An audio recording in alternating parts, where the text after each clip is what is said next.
Chapter 1. Barred Doors and Cold Ash. The Stirland road was a scar across the land, hacked through black loam and old marsh grass by generations of boots and cartwheels. In winter it became a trench. In thaw it became a wound that bled mud. The patrol trudged its length like men wading through a grave. Each step made a sound that ought to have been familiar. Suck, squelch, scrape, but the morning swallowed noise as if it had teeth. Sergeant Holtz walked at the front because that was what sergeants did when they still had something to prove. His coat was once the dark green of provincial levy, now a blotched, greasy thing patched at the elbows with mismatched cloth.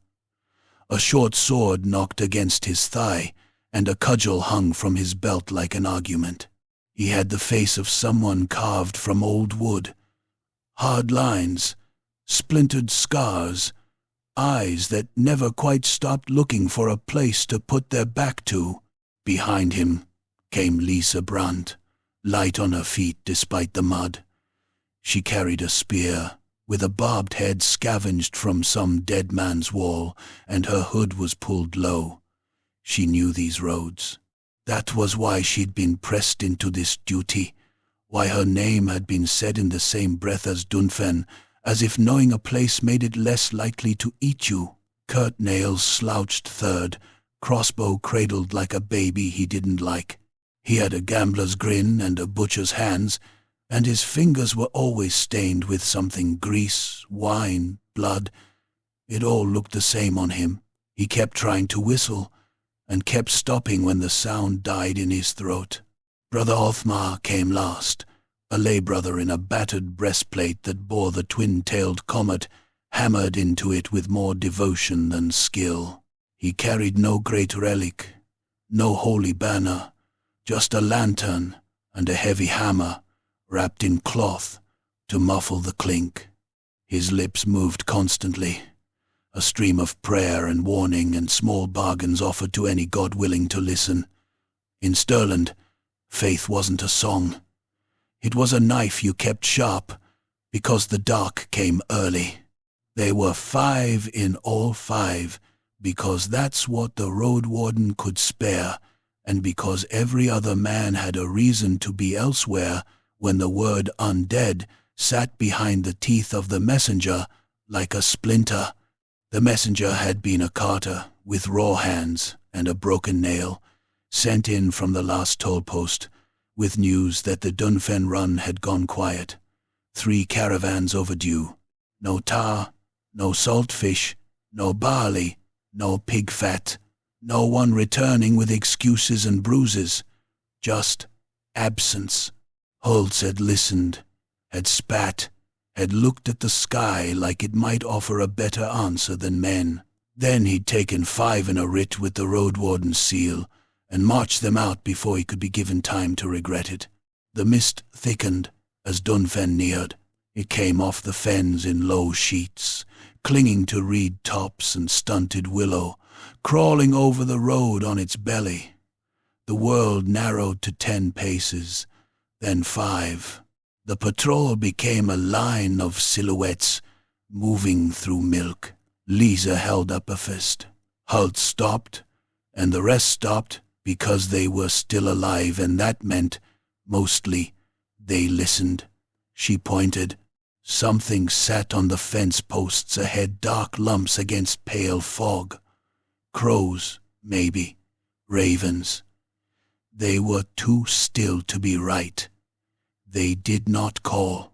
They did not flutter away in nervous insult the way birds did when men approached. They watched as if nailed there, as if someone had paid them to stand witness. Kurt whispered. "That's wrong." Holtz didn't answer. He didn't need to. The road had taught them what wrong looked like. They came out of the fog like a ship breaking water. Dünfenn's first houses rising from the marsh edge, their thatch bowed and wet, walls half sunk into mud that had chewed at them for decades. A cluster of cottages, a pig yard, a crooked shrine post with a comet symbol carved deep enough to hold rain. Beyond that, The low line of the village palisade, more superstition than defense, its sharpened stakes, mossy and leaning like old teeth. There should have been smoke. There should have been dogs. There should have been someone, anyone, calling out, cursing strangers on the road, demanding to know whether they were tacksmen or raiders. Instead, there was only the hush of fog and the sound of their own breath. Even the reeds were still. Holtz lifted his hand and the patrol fanned into a crude half-circle, weapons ready but not raised. He could feel the hair along his arms prickle under his sleeves. The main gate stood open, not broken, not forced. Open, like a mouth that forgot how to close. Kurt tried to make a joke out of it and failed. "Polite folk," he muttered, and his crossbow creaked as his grip tightened. Lisa stepped in first. Her boots sank a thumb's depth into the mud of the village street. She tested the ground like it might swallow her. Holtz followed, eyes moving from window to window, doorway to doorway.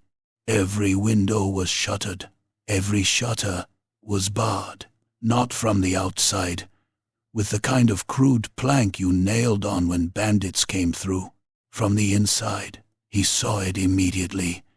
The angle of the beams, the way the door frames bulged as if something inside had rammed them with desperation. On one cottage, a heavy oak table had been dragged across the threshold. He could tell by the gouge marks in the packed earth, by the splinters stuck in the doorstep. On another, someone had hammered iron hooks into the wall and run chains through them, cinched tight until the wood groaned. A third had its chimney stuffed with rags, old cloth and straw packed so tight it looked like the house had choked itself. Othmar's lantern swung slightly, casting a sickly, wavering light across wet boards. "They've sealed themselves in," he murmured, "like plague houses. Plague leaves bodies," Holtz said. They moved deeper. Mud clung to their boots in thick cakes. The village had the smell of old water and rotting thatch, but beneath it something sweeter lingered, like crushed flowers left too long in a bowl. At the first cottage, Holtz tried the handle. It did not budge. He put his shoulder into it. The door shuddered and held. He stepped back, lifted his cudgel, and smashed the latch plate. The sound was too loud in the silence. A crack that seemed to bounce off the fog and come back thinner.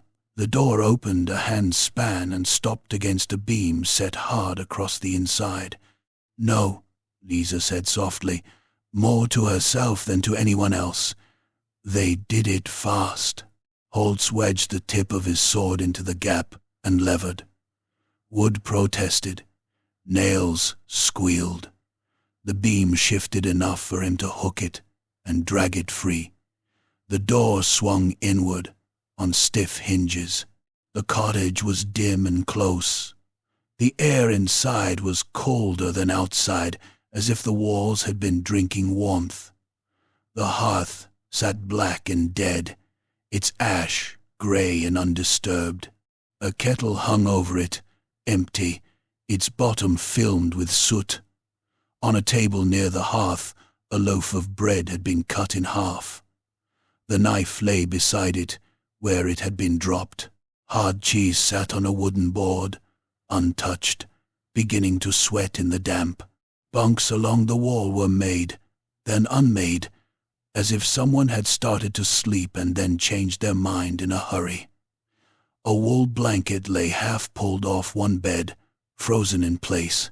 There was no sign of struggle, no blood, no torn cloth, no overturned furniture, beyond the beam that had been set against the door. Kurt nudged a stool with his boot. It scraped across the floor, and the sound made his teeth grit. "Where'd they go, then?" Holtz crouched by the hearth. He pressed 2 fingers into the ash.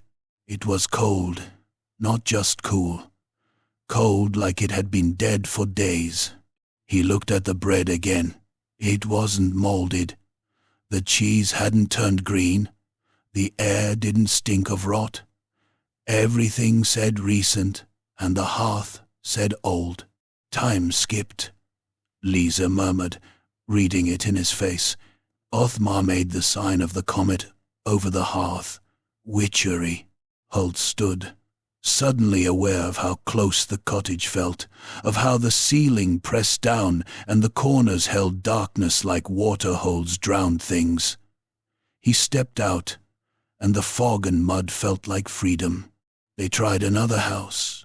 Same story. Barred from within. Cold hearth. Signs of life stopped, mid-breath. A spinning wheel with half-spun thread.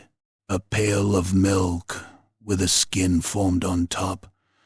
A tin cup knocked on its side, dried ale staining the floor in a crescent.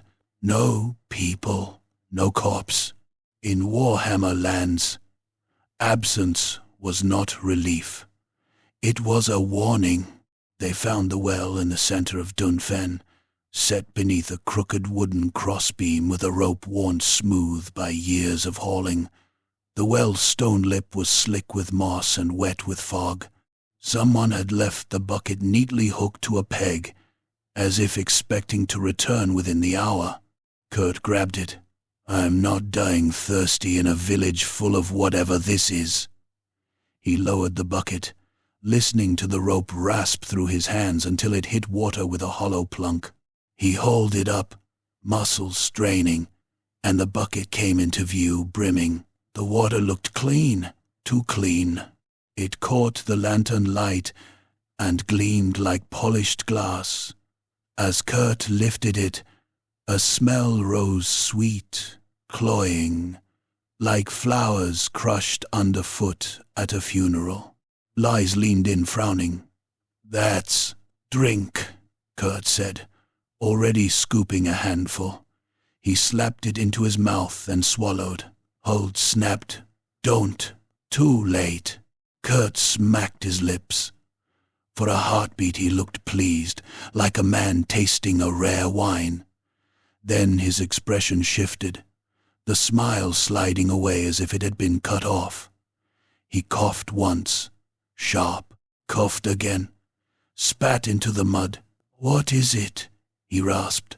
Othmar dipped 2 fingers in the bucket and tasted the water like a priest tasting communion. His eyes narrowed, and for the first time his prayer stopped. Sweet, but wrong, like something masking something else. Holt stared down into the bucket, and in the water's surface he thought he saw pale shapes, as if petals floated just beneath. He reached in and pinched at one. A small, limp bloom came up between his fingers, white, thin, half-translucent. A grey flower, one of those pale weeds that grew in cemetery soil, where the ground was sour and the dead lay thick. He dropped it, as if it burned. Someone's been steeping grave flowers in the well, Lisa said, voice flat with disbelief. Kurt wiped his mouth, eyes watering. That's why would anyone? Quiet, Holt said. Because it wasn't anyone. It was someone who wanted the village drinking from that well. Someone who wanted the sweetness to go down easy. They moved toward the chapel next, because that was where answers hid in villages like Dünfenn, either under the altar or in the priest's belly.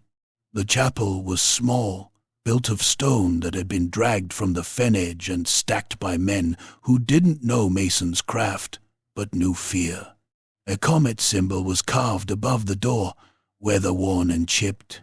The door itself was shut and barred from within. Holtz put his hand on the wood. It was damp, rough under his palm, and cold in a way that went beyond weather. Of course, he muttered. They found the warning on the way around the chapel yard, a post by the path, one of those common roadside shrine markers that peasant folk hung charms from.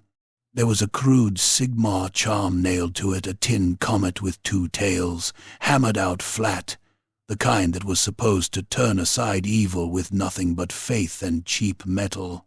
It had been snapped clean in 2, not bent, not rusted through. Snapped, as if something had taken it in a fist and simply broken it.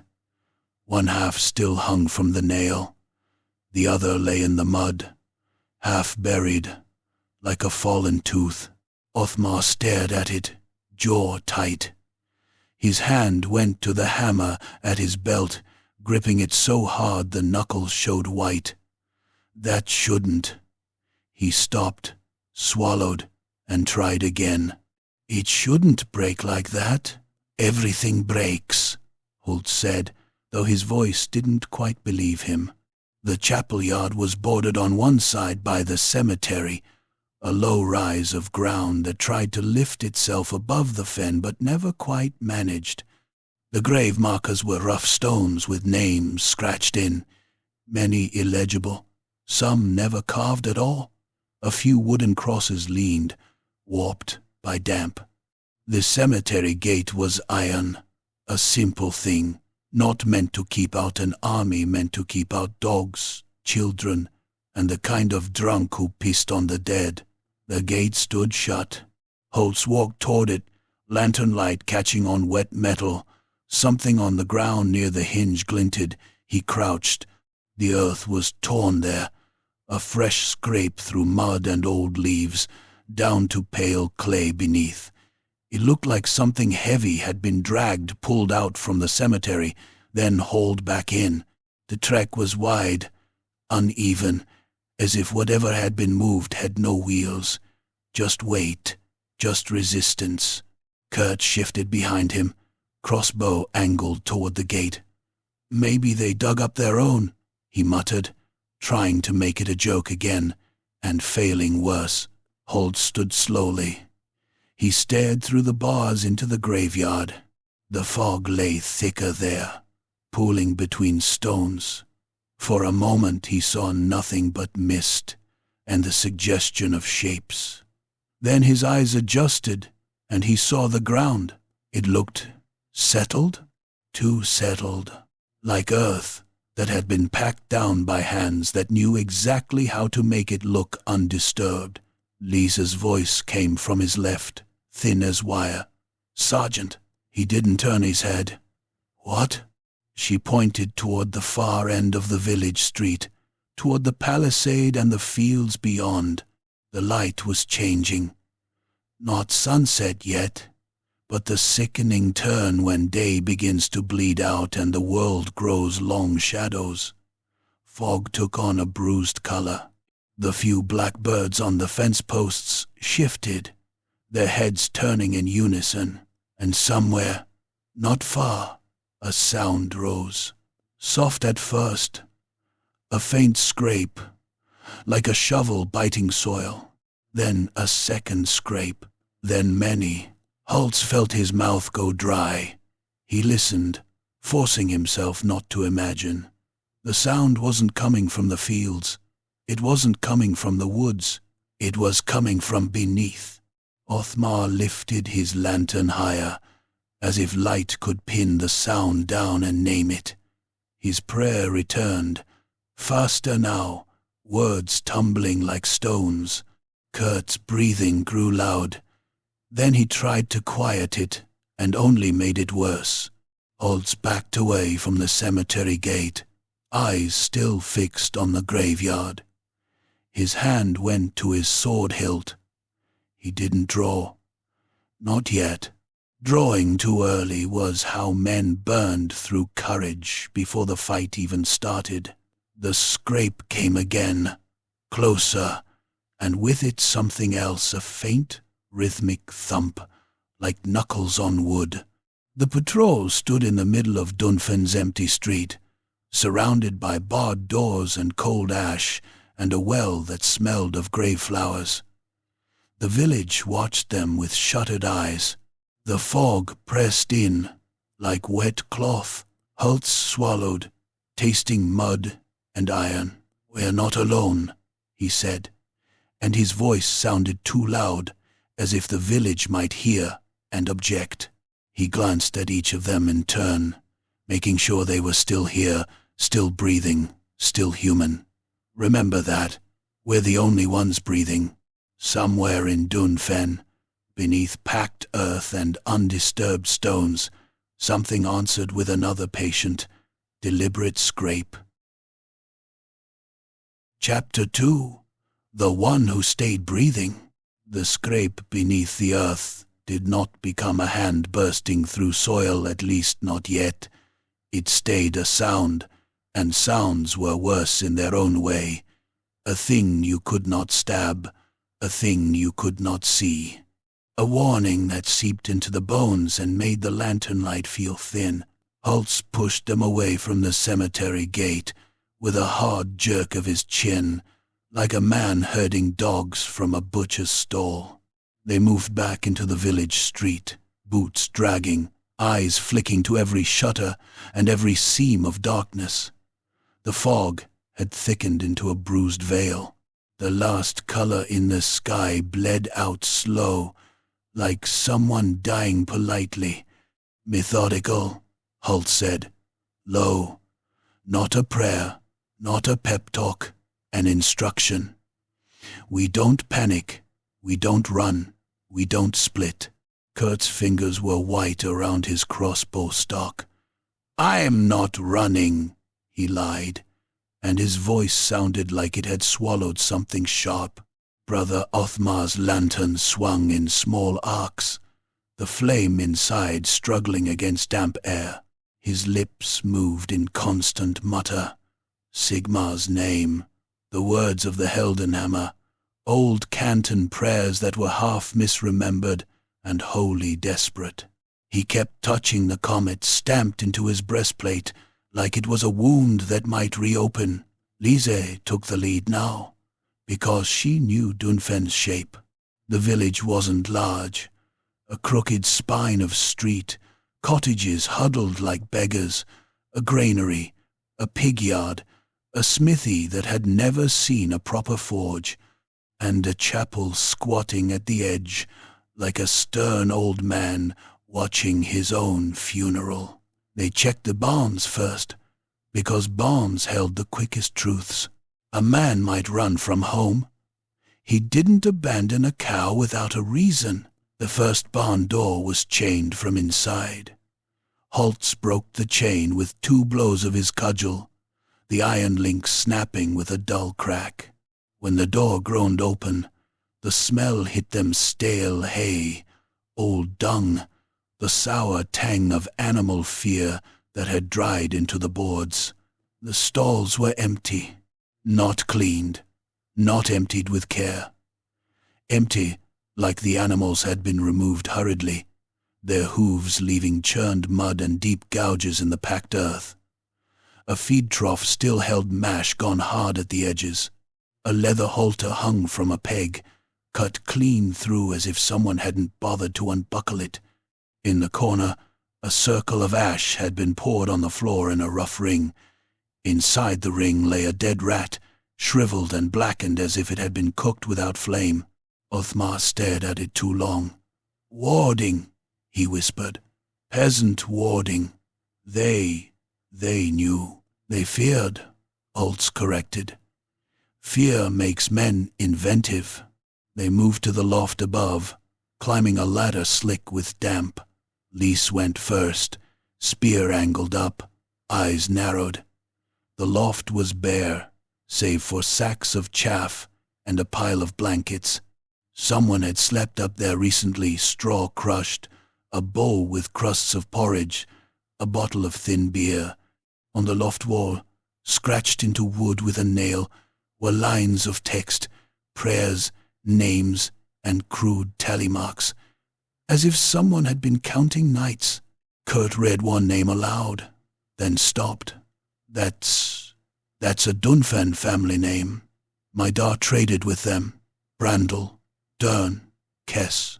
They were writing who was still. Holtz cut him off. Down. They left the barn and checked the pig yard. The pen gate hung open, swinging gently in a breeze none of them could feel. The trough was overturned. The mud inside the pen was torn up, thick with tracks too many, crossing and recrossing.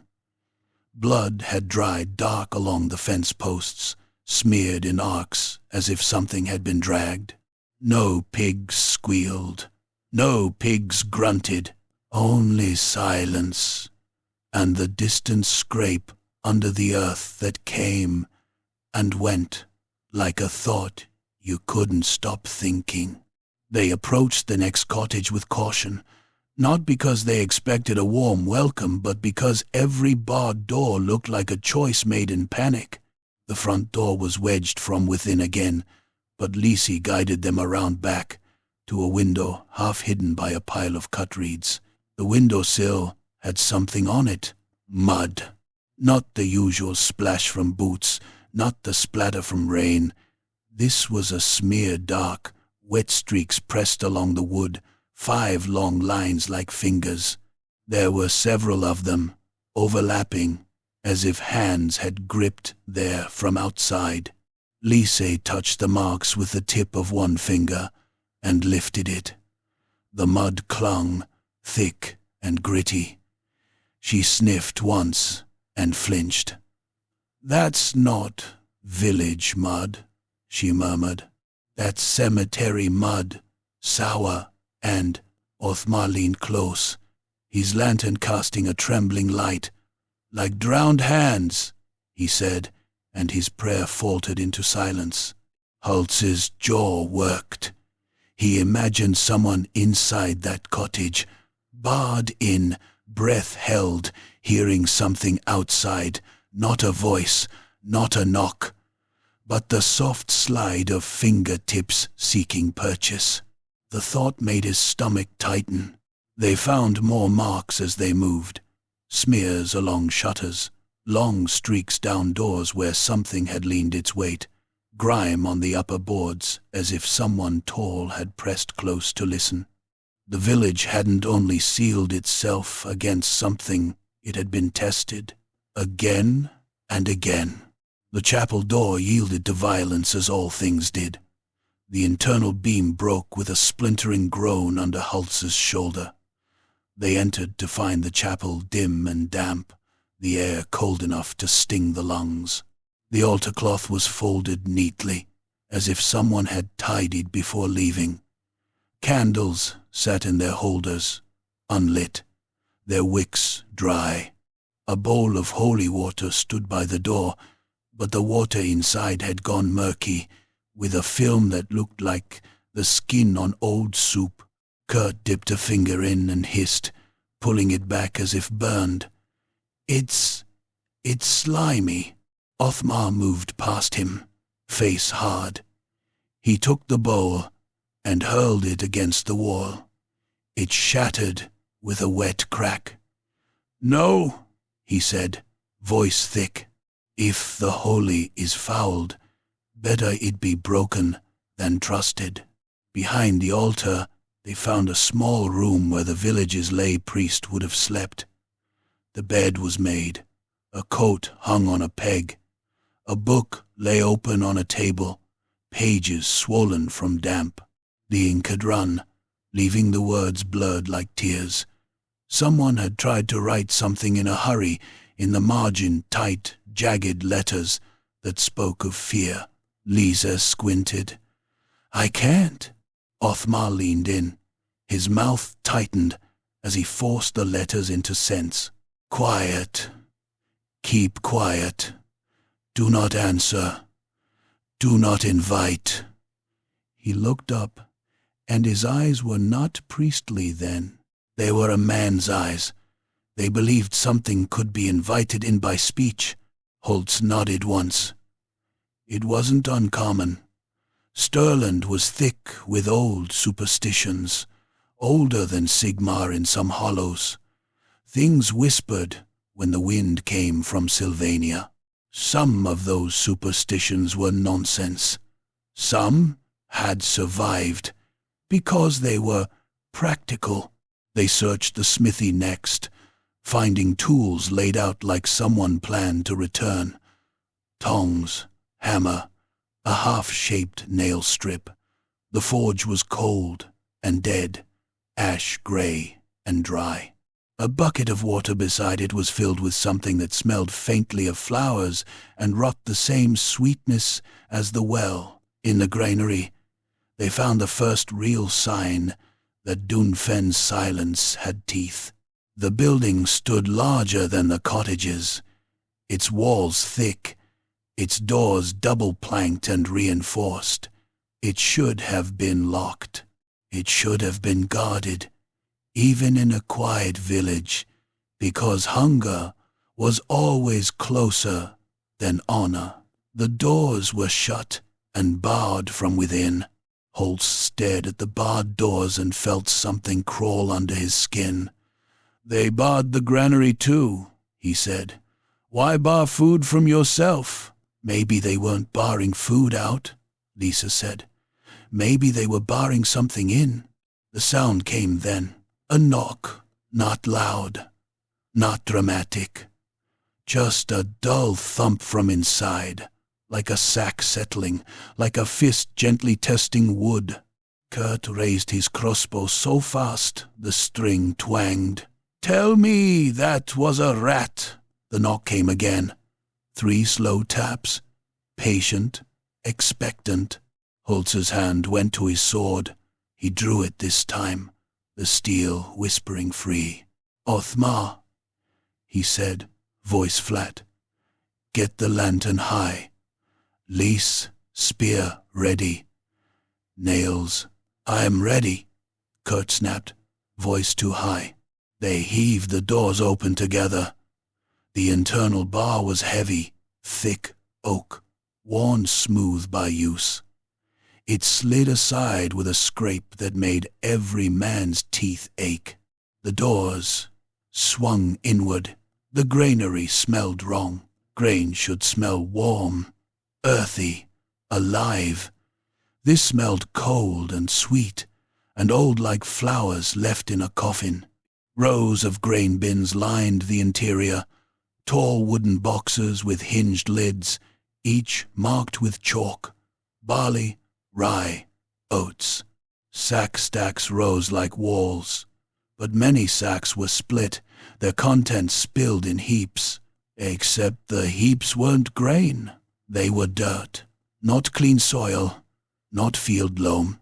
Grave dirt, dark, wet, clotted with bits of root and pale grit. Kurt took one step in and froze. "That's not—" The knock came again, closer. One of the bins, the one marked rye. Holtz advanced slowly, sword angled down, lantern light dancing over the bin's lid. His mind supplied images without asking. A child hiding, a villager trapped, an animal, or something else. He nodded to Lisa. She hooked the lid's edge with her spearhead and lifted, keeping her body back. The lid creaked open. For a heartbeat, nothing happened. Then the bin vomited. A cascade of grave dirt poured out, thick and heavy, spilling across the floor in a wave.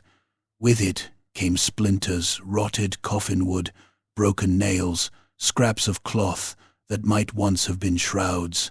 The smell hit like a fist. Damp earth and sweet flowers and the iron tang of old blood. Something solid tumbled out amid the dirt. A bone, long and pale, knocking against the floorboards with a dull clack. Kurt gagged. Sigmas. From within the bin, under the dirt, a hand appeared. Not a living hand. The skin was grey, swollen, stretched tight as wet parchment. The nails were packed with black soil. The fingers flexed slowly, blindly, as if feeling for the air. Then another hand rose, and something beneath shifted heavy, awkward, like a body trying to remember how to move. Lise drove her spear down without hesitation. The barbed point punched through the hand and into the mass beneath. The thing jerked, fingers spasming, and a sound came from the bin, an awful, wet rasp that was neither scream nor breath, more like the noise of mud being sucked through teeth. Holt stepped in and hacked down with his sword, chopping at the wrist. The blade bit and stuck. He yanked it free with a grunt, and black slurry sprayed from the wound, splattering his coat. Kurt fired. The bolt slammed into the bin's interior with a meaty thunk. Something inside twitched hard enough to shake the wood. Othmar raised his lantern and his hammer together, shouting a prayer that tore from his throat like a cough. "By the Helden hammer, stay down!" The thing in the bin surged, dirt spilling. A head broke the surface, half-skinned, jaw slack, eyes filmed white. It wore the remnants of a villager's cap, the cloth rotted and torn. Its mouth opened, and dirt poured out like vomit. It made no sound. It didn't need to. Holtz drove his sword through its face, the point punching through cheekbone and out the back of the skull with a sickening crunch. The corpse jerked once, twice, then sagged, pinned. For a moment they stood there, panting, listening. The fog outside pressed against the granary walls. The lantern flame hissed faintly. Then, from somewhere deeper in the granary, another knock sounded, not from the same bin, from another, and another, a patient, spreading rhythm. Holtz's eyes swept the bins. The chalk markings blurred in the lantern light. The granary wasn't just storing grain. It was storing something else, something buried, hidden in the food supply, like a disease. "Out," he ordered hoarse. "Back out, now." They retreated, not running, but fast. Holt slammed the doors shut and shoved the bar back into place, hands shaking. He knew wood wouldn't hold forever. Wood never did. But it might hold long enough. Lies crouched by the spilled dirt near the threshold, ignoring the way it smeared her gloves. She scraped at one of the coffin splinters and turned it over.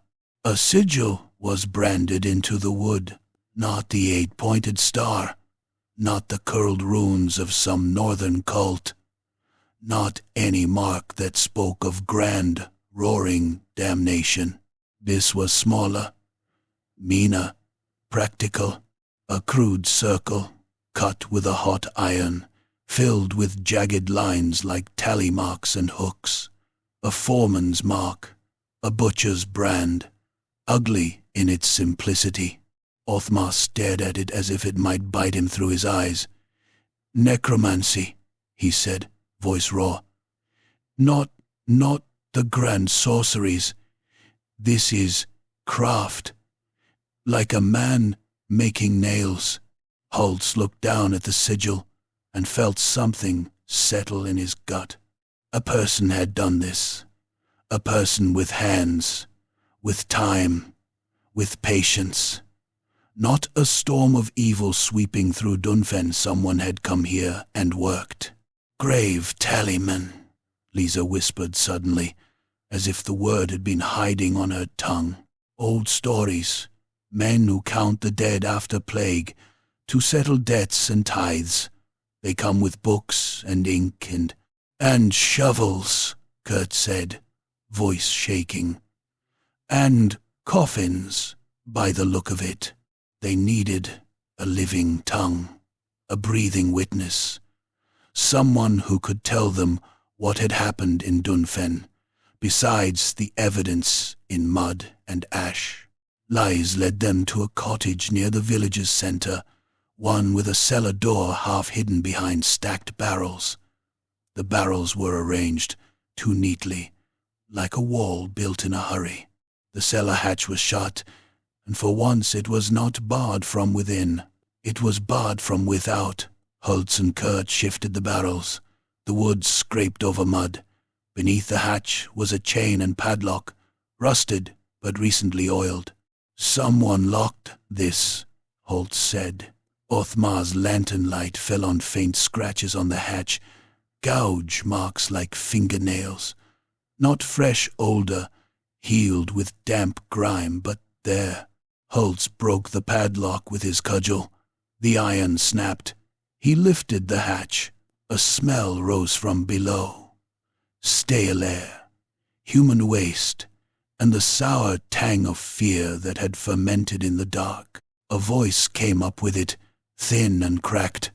Don't open, don't you? Holtz dropped into the cellar, lantern held high. The space was cramped, lined with shelves of jars and dried herbs. In the corner, behind a stack of sacks, something moved. A woman. Old Marta looked less like a person than like the idea of one that starvation had gnawed on. Her hair was a grey nest around a skull-thin face. Her eyes were too bright, too alive, shining out of deep sockets. She held a butcher's cleaver in both hands, the blade nicked and stained, and she trembled as if the act of existing hurt. She whispered prayers through broken teeth. The words were slurred, not from drink, but from damage. No sound, no light, no. Lies slid down behind Holtz, keeping her spear low, gentle. Marta, she said, and the name landed like a stone dropped into still water. Marta, Kess, isn't it? Old Marta's gaze snapped to her. Recognition flickered. Then suspicion returned like a knife. Lisa Brandt, Marta croaked. You shouldn't be here. You shouldn't. She swallowed, and the cleaver shook. They'll hear. Who will? Holtz asked. Marta's mouth worked around words too big for it. The walking, she rasped. The quiet ones. The ones who knock. Othmar climbed down. Lantern held close to his chest, like a shield. Tell us, he said, voice soft but urgent. What happened in Dünfenn? Marta laughed once, a horrible sound, half sob, half cough. We did what we were told, she said. We held the night of quiet. The what? Kurt said from above, voice echoing down through the hatch. Marta's eyes fixed on the lantern flame. Her breath hitched, as if even that small light offended her. Old Stirland ways, she whispered. When the dead grow restless, when the fen fog carries whispers, you don't challenge it. You hide from it. She raised one shaking finger and began to count, each point like a nail hammered in. No candles, she croaked. No hearth fire. No sound after dusk. Bar your door from within, so no living soul can invite anything in. Don't answer knocks. Don't say names. Lisa's face tightened. Who told you to do this? Marta's eyes slid away, as if looking at something only she could see. The grave, tallyman, she whispered, and the words carried a weight that made the cellar feel colder. Came with his book and his ink. Said he'd bless the cemetery. Said we had plague burials, and the dead were unsettled. He was polite. He smiled. He counted names like he was counting coins. Holtz felt his grip tighten on his sword. When? Weeks, Marta rasped. 2, 3, Time's wrong now. After he came, the nightmares started. Folk waking with soil under their nails. Children crying that they'd been digging in their sleep. Cows gone from stalls. Pigs missing.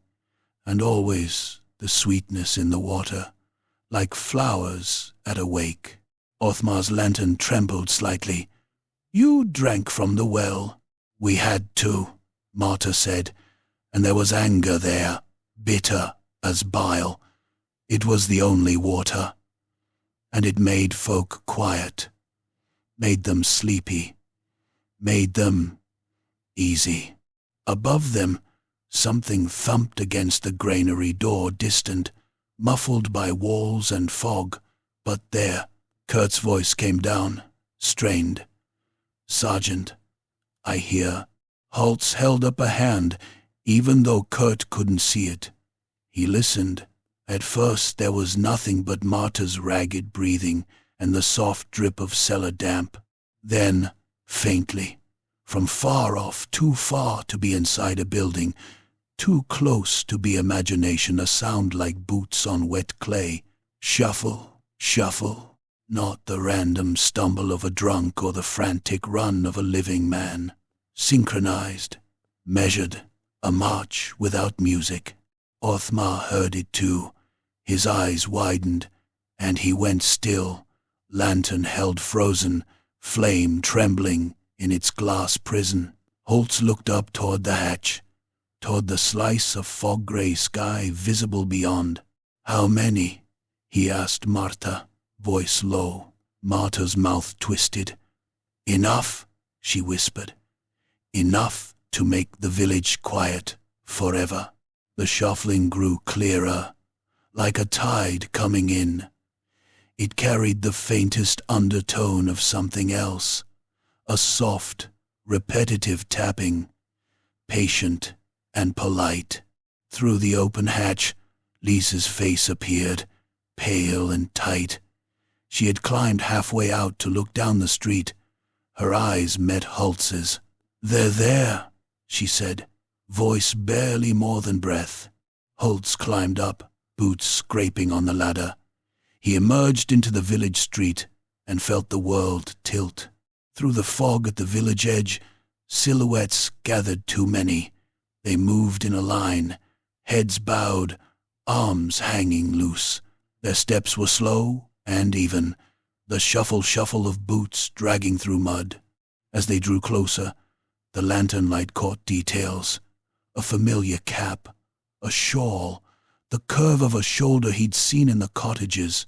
Faces turned slightly, but not toward the patrol, toward the houses, toward the barred doors.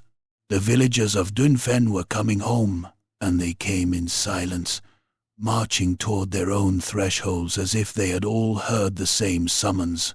Holtz raised his sword. Kurt's crossbow creaked as he drew another bolt. Othmar whispered Sigmar's name like it was the last plank over a pit, and the line of dead villagers advanced, patient as winter, toward the doors they had barred from within. Chapter 3. The Marching Villagers. Dusk fell like a wet sack thrown over the world. The fog that had clung to Dünfenn all day did not lift with the fading light. It thickened, turning from pale milk to something bruised and heavy. Lantern flames became small, desperate stars, their glow swallowed at the edges. Every shuttered window looked like a closed eye refusing to witness its own sin. The line of villagers came on with that same measured shuffle, boots dragging through mud as if each step had to be remembered. They did not moan. They did not wail. They did not hiss curses or cry hunger. They moved as workers moved when the bell rang, and the overseer watched. Heads bowed, shoulders slumped, obedience carved into posture. Holtz stood in the street with his sword raised and felt the peculiar nausea of recognition. The dead wore Dünfenn's clothes, patched coats, shawls, the thick, ugly boots of fenfolk. Some still had their hair tied back with twine. One wore a leather apron stiff with old grease. Another had a broken nose that looked like it had healed wrong years ago. He remembered seeing that man at a toll post once, laughing and spitting and complaining about salt prices. Now the man's face was slack, skin grayed and swollen with damp. His eyes were filmed. His mouth hung open, as if waiting for instructions to fall in. Behind Holtz, the patrol was a knot of breathing people around a lantern's thin halo. Marta had been hauled from her cellar like a sack of bones and set on a doorstep, cleaver still clutched in her trembling hands. She stared at the approaching line with the flat, exhausted horror of someone who had watched a slow flood climb a wall. "Hold," Holtz said. His voice was rough, but it steadied the air around him. "We don't waste bolts. We don't." A corpse at the front of the line stopped. It halted at the first cottage door, the one Holtz had forced earlier. It tilted its head, slow and curious, like a dog hearing a whistle too high for men. Its nostrils flared. Then it lifted a hand. Not a clawing, tearing hand. Not a grasping hand. A hand that had once held a spoon, a child, a plough handle. It rapped its knuckles against the barred door. Dab, dab, dab. Soft, patient, polite.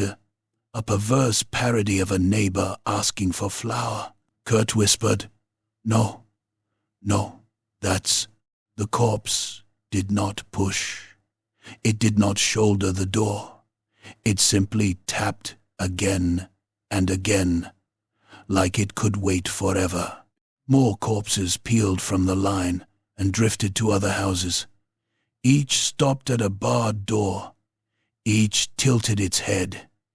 Each began to knock. Tap, tap, tap. Soon the village was full of it, 1,000 quiet requests made by dead hands. A terrible courtesy. Brother Othmar's breathing hitched, his lantern shaking. They're not attacking," he murmured, as if the thought itself offended him. Marta's voice rasped from where she sat, eyes wide and dry. "They aren't hunting," she said. "They're collecting." Holtz turned his head slightly. "Collecting what?" "Us," Marta whispered. "Breath, heat, names. Whatever's left that isn't cold." The tapping spread like a sickness. It was everywhere. It made the fog feel alive. Something shifted at the cemetery. Holtz heard it first, not the scrape beneath the soil, but the sound of earth being unmade, a deep, wet sigh as packed dirt loosened, a settling, then a lift, like the ground itself heaving under a burden. Then, through the bars of the cemetery gate, shapes began to move. Graves that had looked undisturbed in daylight now bulged, earth cracked in long seams. Clumps of clay rolled aside. Hands emerged slow, coordinated, fingers working through soil with methodical purpose. Not frantic, not disparate, like men digging. One corpse pulled itself free and did not stagger about blindly. It sat upright for a moment, mud sliding off its shoulders in heavy sheets. Then it stood. It turned its head toward Dünfenn, and it began to walk, joining the flow of the others. More followed, 12, 2 dozen. The cemetery was birthing laborers. Holtz felt his spine go cold. "Chapel," he snapped. "Now! We fortify!" There was no argument. They moved fast, boots slapping mud, the tapping following them like a whispering crowd. Corpses did not pursue in a rush. They drifted after them, inexorable, like a tide that didn't need to hurry because it owned the shoreline. They reached the chapel door. It was already broken from their earlier entry. The internal beams splintered and shoved aside. Holtz threw himself inside and shoved the door closed anyway. Lisa and Kurt dragged pews across the threshold, their shoulders straining as the heavy wood scraped over stone. Othmar slammed iron candlesticks against the floor to wedge them under the pew legs like crude braces. "Windows!" Holtz barked. Lisa ran along the chapel wall, checking each shuttered window. Most were barred from within, like the houses. That meant the villagers had sealed even this place, choosing to trap themselves away from the altar rather than risk inviting something in. "Sigmar preserve them," Othmar muttered, then spat because piety did not change rot. Kurt took position by the door, crossbow ready, a quiver of bolts at his feet. His face was pale, sweat shining at his hairline despite the cold. "They're coming," he said, voice tight. "There." A knock sounded on the chapel door. Tap, tap, tap. Hulse's jaw clenched. He hated that it wasn't a crash. Hated the patience of it. The tapping continued, slow and steady. The door shuddered faintly with each impact, not from force but from repetition, like a drip wearing through stone. Then another set of taps sounded on the chapel's side wall, and another. Dead hands finding every barrier, testing it like a craftsman. Kurt aimed through the narrow gap between the pew and the doorframe where the broken latch left a sliver of view. "I can see one," he whispered. It's old Jerick, the cooper. He's tapping like he wants to sell me a barrel." Holtz didn't answer. He kept his eyes on the graveyard through the chapel's front window, where a crack in the shutter let him glimpse fog and moving silhouettes. Othmar stepped forward, hammer in hand, voice rising. "In Sigmar's name be gone." It wasn't a thunderous exorcism. It was a man shouting into a storm because silence felt like surrender. The tapping paused. For a heartbeat, the chapel held its breath. Then it resumed, as if the dead had listened politely and chosen to ignore him. Kurt's laugh came out jagged. "They don't care about your prayers, brother." Othmar's eyes flashed. "They care about courage," he snapped back, and there was a raw truth in it. "And courage is prayer with teeth." The chapel door bucked suddenly, not from a shoulder slam, but from weight pressing. Holtz heard the wood creak, the hinges complain. "Hold," he ordered.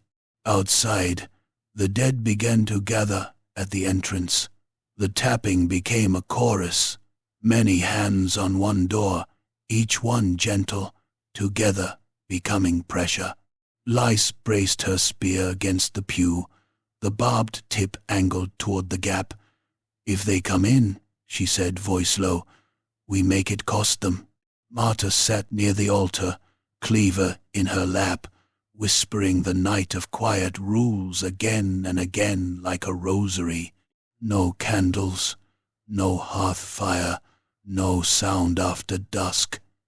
Her gaze kept drifting to the lantern, as if the flame might be heard by whatever waited outside. Holtz glanced at her. "Marta, you said collecting. Why? For what?" Her cracked lips peeled back from broken teeth. "Work," she whispered. "They work, they dig, they carry, they build. They make the village quiet and ready." Her eyes darted, as if she feared the very walls were listening. "The grave tallyman, he said he'd blessed the cemetery. He had a book. He had ink black as fen water. He wrote names like he owned them." A heavier thud came at the door. Not violent, decisive. The pew bracing it shifted an inch, scraping stone. Kurt swore and fired through the gap. The bolt punched out into fog. A wet impact followed, then a soft, satisfied thunk as wood met flesh. A muffled rasp came back, like a breath pulled through mud. The tapping didn't stop. Kurt reloaded with shaking hands. "I hit it," he said, voice frantic. "I hit it." Holtz moved to the gap and looked. A corpse stood inches from the door, face pressed close as if listening. Kurt's bolt had pinned its lower jaw to the doorframe, the tip buried in wood. The corpse's mouth hung open around the bolt shaft, teeth crooked and stained. It should have been immobilized. It should have been screaming. Instead, it lifted its free hand and continued tapping. Tap, tap, tap. Kurt made a strangled sound. It's still because it isn't pain, Holt said, voice like gravel. It's instruction. He hacked his sword through the crack, severing fingers with a wet crunch. Blackened fluid oozed down the wood.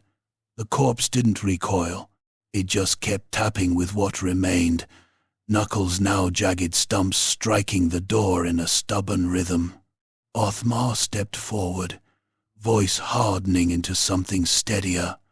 He began to speak again, not a grand litany, but a low, measured prayer that filled the chapel with cadence, words meant to anchor, not to banish. The kind of thing you said over a dying man to keep him from begging. And it worked, in the only way prayers often did in Stirland, not by changing the world, but by keeping people from breaking inside it. The pressure at the door increased. The pew lurched another inch.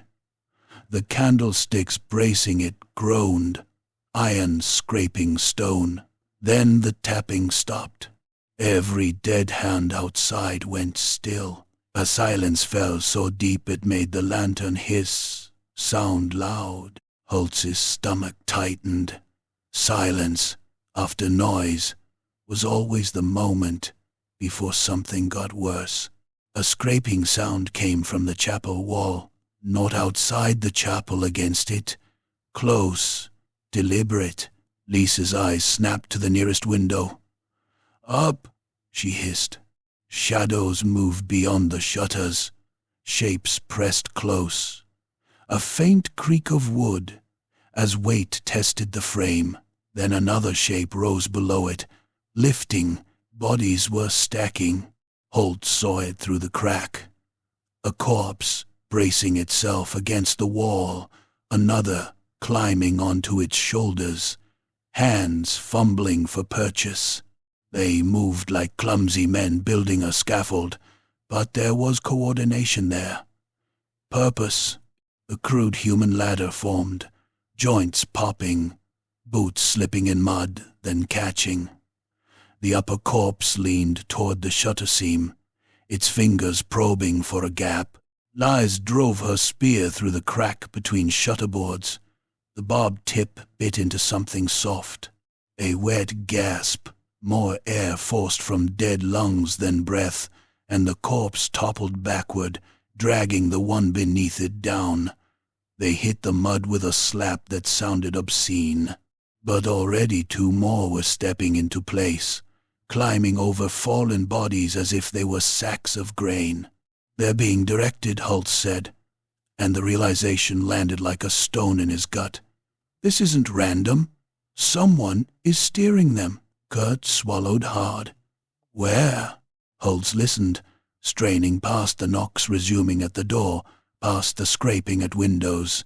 Somewhere, faint under it all, there was a rhythm, like a bell muffled by earth, not ringing loud enough to hear clearly, but present in the way the dead moved. Not a sound. A pulse. The dead outside shifted as one, repositioning. One group pressed the chapel door again. Another resumed stacking at the windows. They were testing, adjusting, like laborers following a foreman's hand signals. The grave tallyman, Marta whispered, rocking slightly. He'll be near. He won't leave his work unattended. Holtz made a choice in the same brutal way he'd made choices all his life. Cut the head or drown in the body. Lisa, he said, voice low. Find him. Lisa's eyes widened slightly. Now? Now, Holtz growled. If we stay, the pew breaks. They come in. We die tired. Othmar's prayer faltered. Sergeant, keep the door, Holt snapped. Keep the breathers breathing. Lice nodded once. Tight. She moved like smoke, slipping along the chapel wall to the back. There was a narrow rear door there, half hidden behind a hanging cloth. It had been barred, too, but the internal bar had been removed earlier in the search, left leaning against the wall. Holtz had not noticed. Lisa had. She lifted it silently and eased the rear door open just enough to slide out. Fog poured into the gap like water. Outside, the village was a nightmare of polite persistence. Dead figures stood at doors, tapping. Others clustered at walls, climbing and falling, climbing again. The cemetery beyond was still heaving, the ground giving up bodies in steady, coordinated births. Lies moved behind the chapel and hugged the wall, keeping low. She did not run. Running made noise, and noise drew eyes. She kept to shadow, to fog, to the places where living woman could be mistaken for mist. She found the prints near the cemetery's back wall. Fresh boot prints, pressed deep in mud, leading away from the chapel yard toward the far end of the graveyard where the land rose slightly and old stone structures squatted like tomb toads. The prints were not the shuffling scuffs of dead feet. They were human heel, toe, steady steps made by someone who knew where they were going. Then, halfway along, the prints changed. They became shallower, erratic, as if the person's weight had shifted, or they had begun to be dragged. The heel impressions smeared, the toes dug in. Then the prints stopped entirely, replaced by drag marks, long furrows where something heavy had been pulled through mud toward the cemetery wall. Lisa's throat tightened. She followed. The drag marks led to an old mausoleum half sunken into the rise, its stone blocks slick with moss. The doorway yawned open. The iron door hung crooked on one hinge like a broken jaw, and darkness beyond it breathed damp air. From inside came a sound that made her skin crawl, wet, rhythmic, as if someone was stirring a thick stew, a slow churn, with an occasional clink of metal against stone.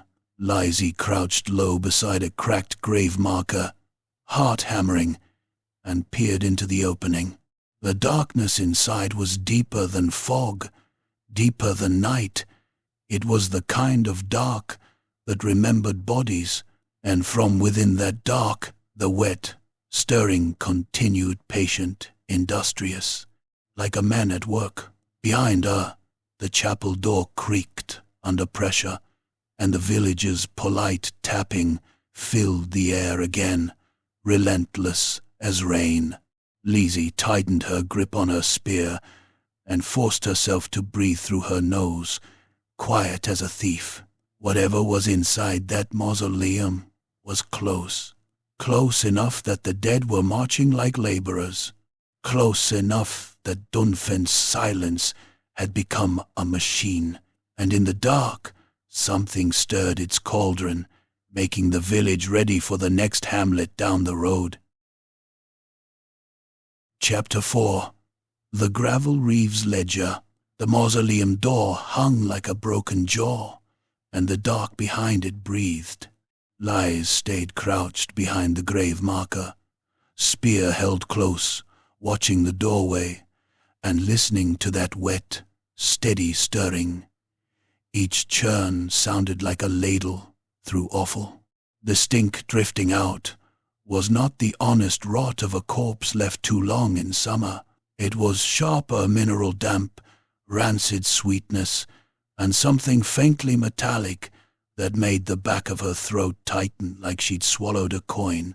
Behind her, the chapel groaned under pressure. There was no crashing roar, just the relentless complaint of wood being persuaded to fail. The tapping never stopped. It was the ugliest sort of patience. She risked a glance back through the fog. Shapes pressed the chapel door in a slow communal shove. Others stacked at windows, falling and climbing again. A dead man hung pinned to the doorframe by a bolt through his jaw, head cocked like a polite listener, free hand still tapping in a steady rhythm. Every few breaths, the corpse's knuckles struck wood. Tap, tap, tap. The sound crawled under her skin. Lies turned back to the mausoleum and made her decision in the only way Stirland taught its people to decide, quickly. Before fear grew teeth, she slid toward the doorway, keeping low, spear tip leading. Mud sucked at her boots, but she moved with the practiced care of a woman who'd poached rabbits under a lord's game wardens. At the threshold, she paused and listened again. The stirring continued. Close, unconcerned. Someone was working down there. Lisa exhaled once, then slipped into the mausoleum. The air inside was colder than the fog, damp and heavy, and it carried the stale stink of stone that had soaked in centuries of burial. The entry chamber was small, lined with niches where bones had once been stacked neatly. Most niches were empty now. Scrape marks scored the stone where something had been dragged out. Wax dripped down the walls in old black tears from candles that had burned here recently, their smoke leaving a greasy film. A narrow stairwell descended into darkness. The stirring came from below, louder now, accompanied by a soft clink metal against stone, again and again, like a spoon striking a cauldron's rim. Lise took one step down, and a sound answered from the village above, a deeper creak as the chapel door shifted another inch. She tightened her grip on her spear and descended faster. The stairs were slick with mineral seep. Water had pooled in the corners, and her boots splashed softly. The smell grew stronger. Grave flower sweetness, marrow fat, and something like vinegar. She imagined a butcher's back room, where blood had been washed and washed until it only sunk deeper into wood. At the bottom of the stair she found a tunnel low, cramped, stone blocks, sweating damp. A candle burned in a niche ahead, its flame small and steady, sheltered from draughts. The candle stink was thick, greasy, mingling with the wet rot. Shadows danced on the walls as if unseen hands waved. Lise moved along the tunnel, spine brushing stone. The passage narrowed, then opened into a larger chamber. The room was lit by 3 candles and a lantern, their flames turning the air yellow and sick. Chalk marks covered the floor in crude circles and hooked lines, not the grand sigils of northern cults, not the delicate runes of old elves. These were practical marks, drawn like a man marking up a ledger. Tally strokes, knots, loops, lines that looked like rope work translated into symbol. At the room's center squatted a cauldron over a bed of coals that gave no heat but glowed faintly, like embers remembered rather than burning. The stew inside was thick and dark, and something pale floated up in its slivers of bone, petals of grave flower, fatty globules that clung to the ladle. A man stood over it, stirring with slow, industrious care. He was not robed in grand black. He wore a patched coat, the kind a clerk might wear on a road, and a leather apron stained with grease and mud. His boots were clean compared to the village, as if he took care not to tread where he did not have to. His hands were gloved in oiled leather, and his hair was thin and damp, stuck to his scalp. He could have been a taxman or a scribe if not for the smell of him, and the way the air around him felt wrong, like the world held its breath. Beside him lay a ledger open on a stone slab, its pages covered in neat, tight handwriting. Next to it sat small jars, white powder like ground bone, dark crystals, and bundles of pale flowers tied in twine. A bell stood upright, hand-sized and plain. No decoration, just dull metal with a looped handle. It did not ring, yet Lies felt it in her teeth as a subtle pressure, a rhythm without sound. The man's eyes lifted. They met hers at once, as if he'd known she was there long before her boots found his tunnel. "Ah," he said, voice mild, tone like he'd been interrupted while counting coins. "You came down, sensible. Most shout at the door until the wood gives. Then they die in the doorway." Lizzie raised her spear. "Who are you?" He smiled, small and humorless. "A reader of names, a mover of burdens, a man who hates waste." His ladle never stopped moving.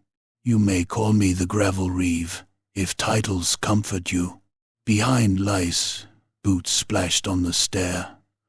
Hulse's grunt, Kurt's ragged breath, Othmar's prayer like a whispered blade. They spilled into the tunnel, lantern held low, weapons ready. Hulse stepped into the chamber and froze at the sight of the ledger, the cauldron, the chalk. His eyes took it in the way a veteran's eyes did, measuring distance, exits, angles. Kurt's face went pale at the corpse pit.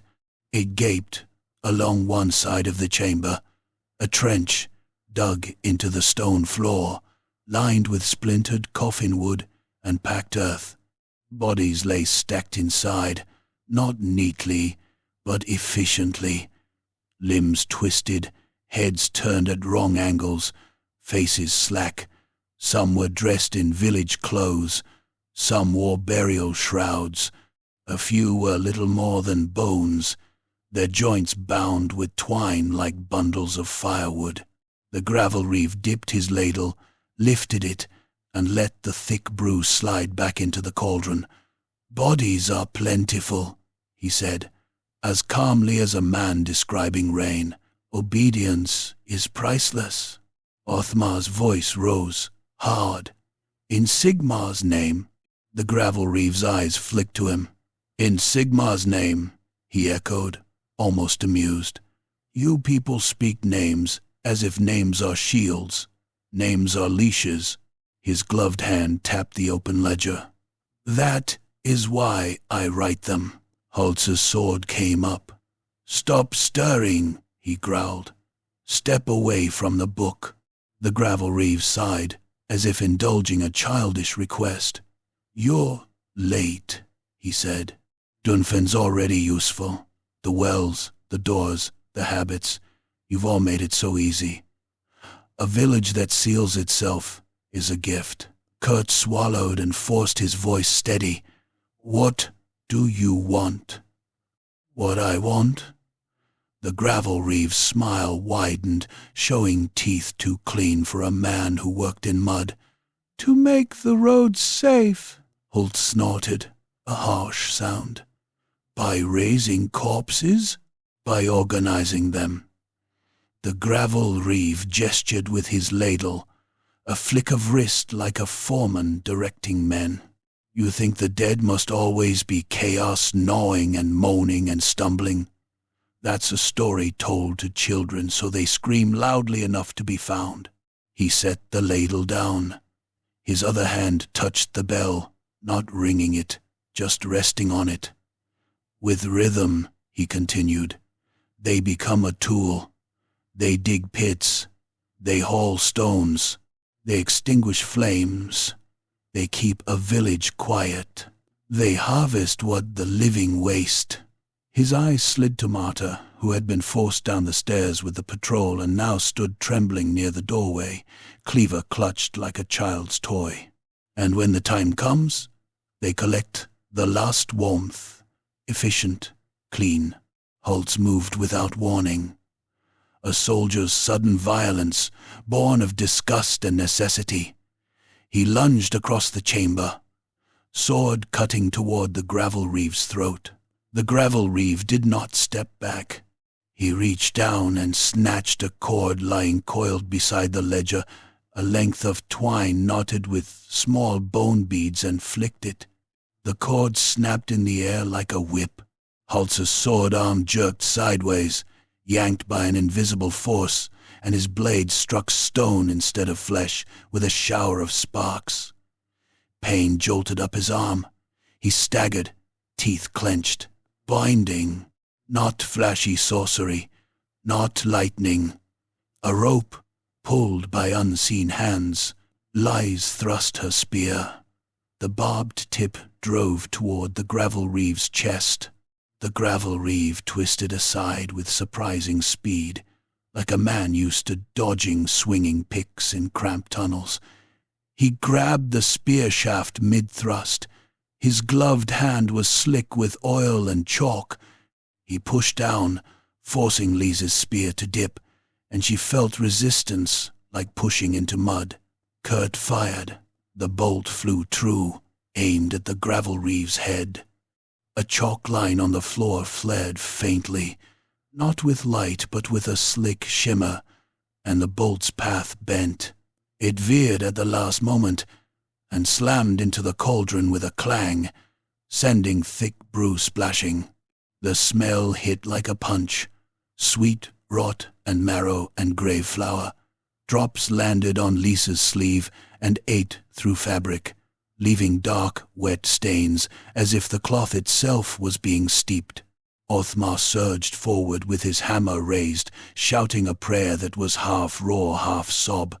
He brought the hammer down toward the gravel reeve's hand on the spear. The gravel reeve released the shaft and sidestepped, the hammer crashing into stone. Othmar's arms jolted with the impact. "Faith," the gravel reeve said, almost kindly, "is admirable when it isn't useful." Above them, the village changed. It came as vibrations through stone, the dull thud of bodies moving, the scrape of shovels on earth, the steady drag of weight. The dead were working. Even down here, the rhythm of it pressed at their ears. Somewhere, a flame guttered out with a hiss, smothered by obedient hands. Holtz recovered, yanked his sword free, and drove toward the bell. He'd seen enough in his life to know that armies moved by signals. Men marched to drums, horses moved to reins. This, whatever it was, moved to rhythm. He swung his sword at the bell. The gravel reeve's gloved hand snapped up, and the binding cord tightened in the air. Holtz's legs jerked, and he stumbled, his blade striking the ledger slab instead of the bell.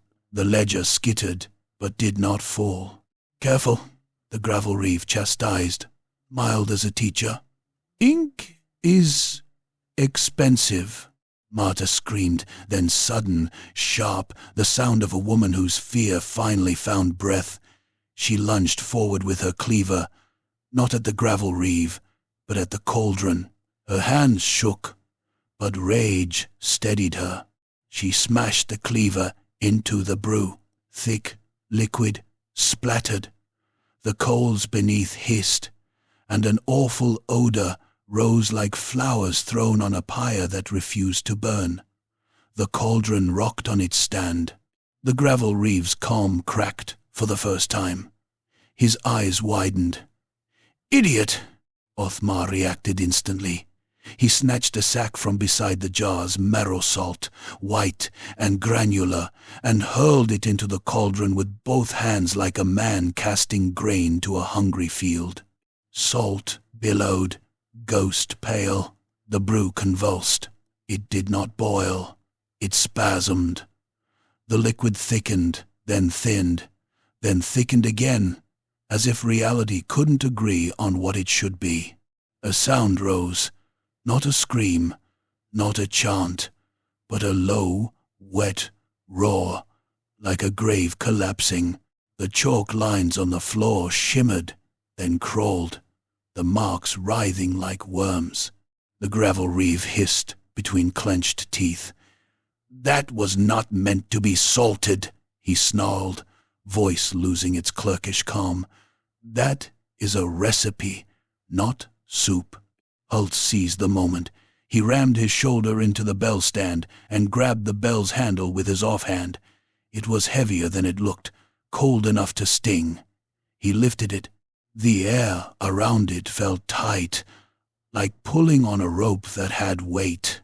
He brought his sword down onto the bell. Steel struck metal with a brutal clang that rang not as sound but as pressure.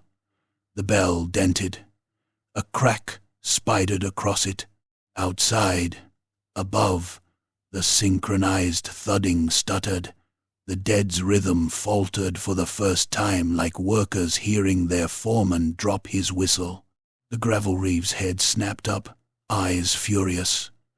"No!" he spat, and his binding cord snapped like a lash. Invisible force yanked Holtz sideways, slamming him into the stone wall. His ribs screamed. He tasted blood. Lice, coughing from the cauldron fumes, drove her spear toward the gravel reeve's legs. The barbed head caught his shin and tore through cloth. Dark blood welled, not black ichor real blood. He was a man, after all, just a man with tricks. The gravel reeve stumbled, and his hand slipped on the binding cord. The tension in the air loosened. Holtz pushed himself up, spitting red. Othmar stepped forward, lantern raised in one hand, hammer in the other. His face was streaked with sweat and soot. He began to speak, not shouting now, but chanting, low and steady, words scraped from memory and desperation. He had no relic, no holy water worth trusting, no blessed blade, but he had a voice. And he had the old right for consecrating ground when all you had was salt, iron, and stubbornness. He slammed the hammerhead against the stone floor with each line, each impact a punctuation mark. "By the comet's path," he growled, "by the hammer's weight." He kicked spilled salt into the chalk circles, smearing them, fouling the neat lines with gritty white chaos. The ritual marks broke like bones under a boot. The gravel reeve's eyes widened again, anger turning sharp-edged. "Stop!" he snapped, and reached for the ledger. Kurt, shaking like a man in fever, did something brave by accident. He grabbed a candle from the niche and shoved it into the open ledger's pages. The paper caught quickly, cheap, dry, hungry for flame. The gravel reeve made a sound that was pure, human outrage. "No, those names!" The ledger burned fast. Ink blistering, pages curling, names vanished in fire. Above, the village's organized movement collapsed into confusion. The dead still moved, but without rhythm, without coordination. Their shuffling became erratic. Some wandered into walls. Some toppled into pits they'd been digging. Some kept tapping at doors long after their hands had broken, unaware the instruction had changed. The gravel reeve lunged for the burning book, but Holtz met him with steel. He drove his sword into the man's abdomen, the blade punching through apron and flesh with a wet, ugly certainty. The gravel reeve's breath left him in a sharp gasp. His hands clawed at Holtz's wrist, not in sorcerous command now, but in simple animal pain. Holtz leaned in close, face inches from his. "Bodies are plentiful," he rasped, voice thick with blood. "So are men, like you." The gravel reeve tried to speak, tried to spit some final clerical curse, but the cauldron behind him convulsed again. Salt and flame and broken chalk made a backlash of the brew. Thick liquid surged like a wave, slapping against the pit's edge, spilling into the corpse trench. The corpses in the pit jerked, not rising, not marching, convulsing, as if the brew had poured lightning into dead nerves. Hands clawed up, frantic now, no longer polite. Fingers hooked into anything they could find. One corpse's hand caught the gravel reeve's ankle. Then another. The gravel reeve's eyes went wide with sudden, honest terror. No, he tried to pull free, but blood made him slick and weak. The dead in the pit did not knock politely. They grabbed, they hauled. Holtz yanked his sword free and stepped back as the gravel reeve was dragged toward the trench. The necromancer clawed at the stone lip, nails scraping, leaving crescent gouges. His boot came off, torn away by grasping hands. He screamed then, finally, a sound like a man dying, not a clerk reciting. The corpses pulled him down into the pit. His scream cut off in a wet crunch. The pit heaved as bodies shifted, tearing at him, consuming him not with hunger but with blind, broken instruction. The gravel reeve became a piece of meat in his own machine. Othmar's chant faltered, then ended. He stood panting, hammer lowered, lantern shaking. Kurt stared at the pit, face slack, bolt half-loaded and forgotten. Lise wiped grave brew from her sleeve with trembling fingers, as if trying to scrub a stain from her soul. Holtz leaned against the wall, chest heaving, blood seeping through his coat. He looked at the cracked bell on the floor. It sat dented and broken, harmless metal now. The pressure in the air was gone. Silence settled, not the oppressive silence of Dünfenn's earlier emptiness, but the exhausted quiet after violence. They climbed out of the mausoleum as night bled toward dawn. Outside, Dünfenn was a village, made into a worksite by the dead, and then abandoned mid-task. Pits gaped in the street, half dug. Stones had been hauled into crude stacks. The few lanterns the patrol had left burning earlier were all extinguished, their wicks drowned in mud. Corpses wandered aimlessly now, bumping into fences, collapsing, rising again, moving without direction like drunk laborers who'd lost their overseer. They were still dangerous, still dead, but they were no longer an army. Holtz led the patrol through them with grim efficiency, blade ready, boots careful, killing the ones that got too close. There was no heroic sweep to it, no bright triumph, just survival. Just the ugly work of making sure the breathing stayed breathing. When dawn finally came, it arrived thin and gray, a weak light that made everything look worse. The fog thinned enough to reveal Dünfenn properly. Intact roofs, barred doors, empty street, and the chapel standing like a bruised tooth. No villages emerged. No children cried. No cook fires lit. The village was saved only in the way a corpse is saved from burning, preserved, empty, useless. They gathered what they could, martyr, shaking, and alive. A few bolts, the lantern, Othmar's hammer, Holtz's bloody sword. They did not linger.